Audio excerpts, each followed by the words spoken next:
Sir, முதலமைச்சரை பொறுத்தவரை போன ஆண்டு 1000, 1500, 2000 இதுக்கு முன்னாடி வாங்கின விவசாய பொருட்கள் இன்னைக்கு திடீர்னு அம்பானியோ அதானியோ ஆகல, அப்படியே தான் இருக்கிறாங்க. அப்படி இருக்கும் பொழுது என்ன லாஜிக்குங்கண்ணா? ஒரு ஆண்டு கொடுப்போம், அதுக்கு ஒரு லாஜிக் சொல்றாங்க. நீங்க பொங்கல் நல்லா கொண்டாடணும், அதுக்காக 1000. அப்ப இந்த ஆண்டு பொங்கல் நல்லா கொண்டாட வேண்டாமா? மாநில அரசுக்கு நிதி சுமை என்பது கட்டுக்கதை. 90,000 கோடி ரூபாய் கடன் வாங்கியிருக்கிறீங்க. அடுத்த ஆண்டு 1 லட்சம். பொங்கல் பரிசு தொகை 1000 ரூபாய் கொடுக்கவில்லை என்றால் ஆட்சியை விட்டு விலகுங்க, அடுத்து ஆட்சி இன்னொருத்தர் கொடுங்க, அவங்க பண்ணுவாங்க. அதனால் முதலமைச்சருடைய இந்த காரணத்தை எந்த காரணத்திற்கும் ஏற்றுக்கொள்ள முடியாது. விவசாய பெருமக்களுக்கு பொங்கலுக்கு வெறும் 103 ரூபா கணக்கு அவங்க சொல்றது, எல்லாம் சேர்த்தி. அதுவும் போனால் 40 ரூபாய்க்கு அந்த பொருள் பொறாது.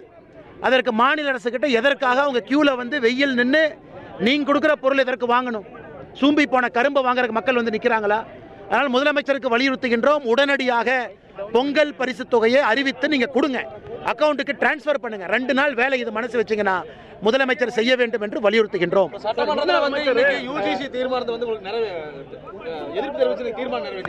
அண்ணா, இதை டீட்டெயிலாக பேசிட்டு வந்தேன், கோயம்புத்தூர்ல டீட்டெயிலாக பேசுறேன். அமைச்சர் வந்து ராமநாதபுரத்தில் திமுக ஆர்ப்பாட்டத்தில் வந்து கவர்னர் குறித்த ஒரு அநாகரிகமாக சத்தியமூர்த்தி அவர்கள், முன்னாள் திமுகவினுடைய அமைச்சர், முதலமைச்சர் கண் காட்டுனா நாங்க வந்து கவர்னருடைய சட்டையை பேண்ட்டை கிழிச்சு ட்ரௌசரோட ஓடுவோம்னா முதலமைச்சர் ரவுடி கூட்டம் நடத்துறாரா? அவர் சத்தியமூர்த்தி சொன்ன சரியாத வார்த்தை என்னன்னா, முதலமைச்சர் மட்டும் கண் காட்டுனா நாங்கள் அடிச்சிருவோம்னா என்ன ரவுடி கூட்டத்தை முதலமைச்சர் நடத்துகின்றார் என்பதை தெளிவுபடுத்த வேண்டும்.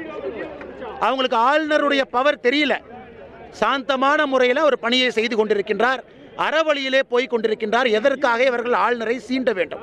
போஸ்ட் ஒட்டுறது, ஆபாசமாக பேசுறது, மேடை ஏறி திட்டுறதெல்லாம் 1949 துவங்கிய திராவிட முன்னேற்ற கழகம் இந்தியாவில் ஒரு பழமையான கட்சி. அந்த கட்சி இன்னைக்கு எப்படி இருக்கு? ரவுடிகள் உள்ளே இருக்கிறார்கள் நாங்கள் சொல்றோம். சத்தியமூர்த்தி அவர்கள் பேச்சு ஒரு ரவுடியினுடைய பேச்சு. ரவுடிகள் அதிகமாக இருக்கின்றார்கள் என்பதற்கு உதாரணமாக முன்னாள் அமைச்சர் சத்தியமூர்த்தி அவருடைய பேச்சு அமைந்திருக்கிறது.